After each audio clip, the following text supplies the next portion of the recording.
Action. Good afternoon. My name is Regina Lewis, and my speech is on standardized testing. Now I'll allow my audience to introduce themselves. I'm Alfreda. My name's Cody. I'm Leah. And I'm Stu, and this is my wife. We already did it. Okay. I'm the cameraman Lee. Okay, so now I'm going to talk about standardized testing, measuring what matters. In the past, exams were administered to place our youth and aid them with the system. Today, these test scores are used not only to judge the students, but the teachers and the demographics of the schools as well.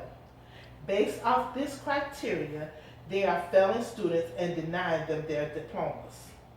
In the U.S., we subject children as young as 6 years old to standardized testing, where in other countries, the formal examination age is 16 years or older.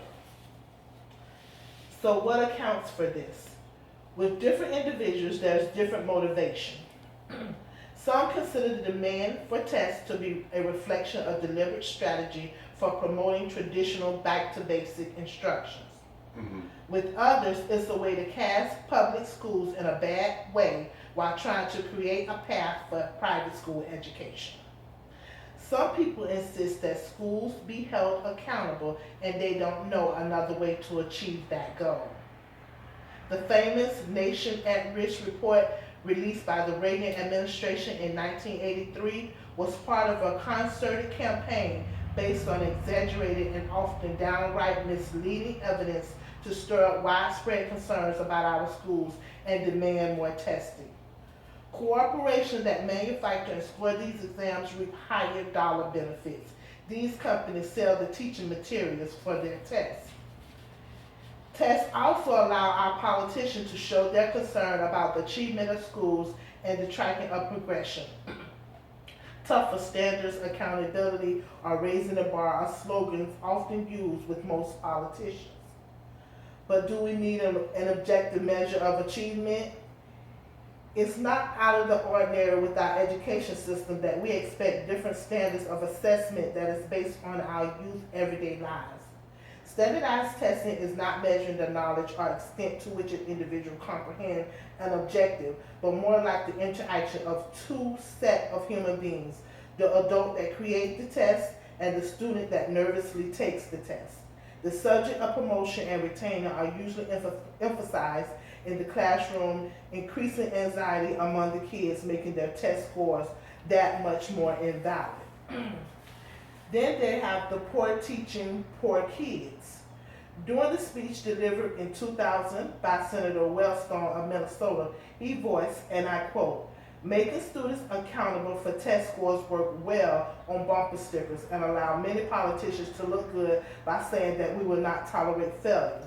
But it represents a hollow promise. Far from improving education, high-stake testing marks a major retreat from fairness, from accuracy, and from quality, and from quality." This is a very true statement, but it's very biased.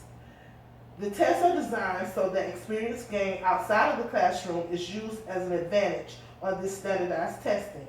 This put majority of the students, especially those we would consider on a middle to lower part of our caste system, at a disadvantage. Norm reference tests not only require questions that are answered correctly by only some students, they want questions that are answered correctly by all students that do well on the test overall. A test item on which an African American do particularly well, but whites do not, is likely to be discarded because of the interaction of two factors. One, Afro-Americans are a minority, and two, African Americans tend to score low. Guess who can afford better test preparation? The test corporations are eager to profit from the selling of the preparation materials. Of course, the most affluent families, schools, and districts are better off being able to afford these products. However, the less fortunate schools have to conjure up money to buy these materials, whereas books and other educational resources will be much more beneficial. The underlying problem with using such exams to judge students and educators, much less bullying them into higher scores, are still not being addressed. The solution is not to make school easier, but to make it better. And with that, A reconsideration of standardized testing itself needs to be reevaluated or done away with. And that concludes the speech.